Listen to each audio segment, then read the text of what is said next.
वृक्ष नमः, 5 तत्व को दंडवत प्रणाम करता हूँ। वृक्ष ने कहा आत्मा। तो इसे आगे मैंने मेरे पिताजी के बारे में बताया था। इसी तरह उनका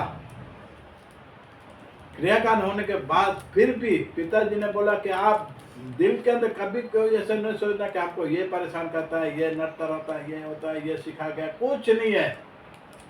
मैं इतनी उम्र में जान नहीं सका कि वास्तविक ये होता है कि नहीं। हाँ, आत्मा की शक्ति होती है। आप किसी को दुख दिया है, किसी को परेशानी की है, वो अलग बात हुई, वो आपको भुगतना पड़ेगा। लेकिन मेरी आत्मा जब जा रही है, मैं आपसे खुश होकर सबको आशीर्वाद देकर, आपको कभी किसी को कुछ तकलीफ कोई बोलेगा ना तो बिल्कुल नहीं होगी, नहीं ऐसे कोई बात करे, नहीं ऐसे सुने, और आप खुश रहोगे, आनंद रहोगे, सब खुश आनंद में है। लेकिन ये पहले बता दिया। तो आत्मा से ऊपर कोई परमात्मा है, कोई परमात्मा है। तो परमात्मा क्या कर रही है बात, यही बात कर रही है परमात्मा कि मैं किसी का हिसाब किताब मैं किसी का नहीं रखता हूं। क्यों रखूं भाई, कारण क्या? आपने छोटे होकर जो आपके दिल में आया, आपके मगन में आया, आपके सोच में आया, आप वही किया। और इसी तरह आपने अच्छा बुरा जो किया, इससे मैंने पहले तो दृष्टांत दिया था कि आप छोटे हैं, स्कूल में गए, दोस्त है, गीत है, ऐसे याद रखता है। इसी तरह आत्मा भी बुराई को भी याद करता है, और उम्र जाने के बाद उसको नहीं तो किसी को, मन ने बोला किसी को, कि आज तक पैसे रहते हैं, खा नहीं सकते, दूसरी तकलीफें हैं, दूर नहीं हो सकती, डॉक्टर बोले ये बंद करो, ये बंद करो, कमजोर है, आपके पास शक्ति ताकत सब थी, आप ज्ञान अलग अलग शास्त्र से सबसे आप मानते हो, तो फिर ये तकलीफ नहीं होनी चाहिए आपको।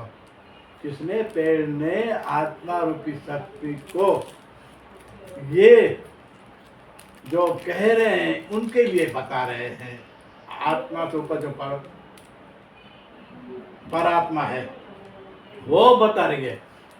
तो उसको डॉक्टर ने खाना पीना दो, खाना का ये शुगर है, ये है, बीपी है, ये तो अन्य बीमारियां पता है, तो वो नहीं होनी चाहिए।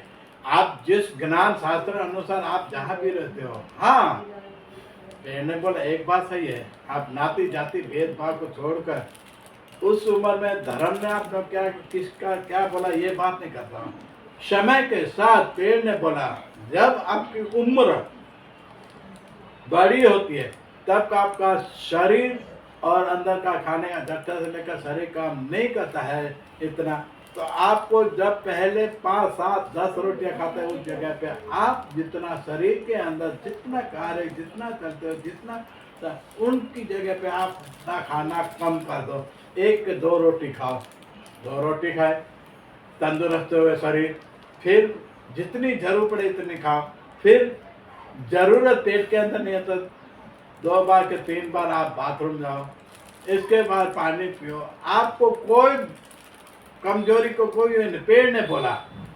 और जो फल फूल आपको खाना है, डॉक्टर ने बोला ये खाओ नहीं खाओ, लेकिन आप 2 रोटियां खाएंगे, पेट के अंदर भूख पड़ी होगी, शरीर के अंदर पानी ये अच्छी तरह डेली खाते रहो, जास्ती मिले तो भी नहीं खाओ, तो आपका शरीर ऐसे न ऐसे तंदुरुस्त होगा। क्यों?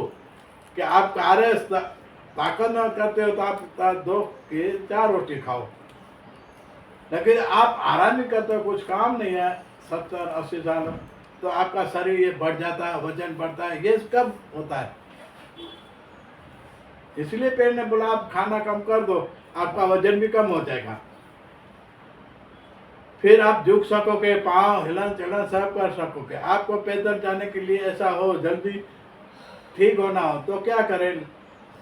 काले पत्थर के ऐसे मेंटल है कि क्रिया ये पत्थर के ऊपर धूप में थोड़ा चलना सीखो, कुछ नहीं, 5 के 10 मिनट समझ लो, आधा किलो के 5 किलोमीटर जो भी है थोड़ा आराम से चल कर धूप में रिटर्न आ जाओ, आपके पास सुविधा हो तो। नहीं हो तो ऐसे ही आप खाली थोड़ा सा मन को संतोष हो कि मैं चल रहा हूँ, जितनी 2 रोटी खाई तो 2 रोटी की तरह चलो, जास्ती नहीं चलो। तो आपका वजन कम हो जाएगा, आपका आंखों की नज़र से मालूम पड़ेगा कि ये अच्छा दिखने में आता है, अभी धुंधला नहीं होता है। फिर शरीर के अंदर कहीं सोजा ये कम हो गए। तो इसी तरह शरीर भी अच्छा रखने के लिए यही आत्मा सुख जो परमात्मा ने ये पहले से ही रास्ता निकाल दिया है। इसके बाद के एपिसोड में मैं कहूँगा।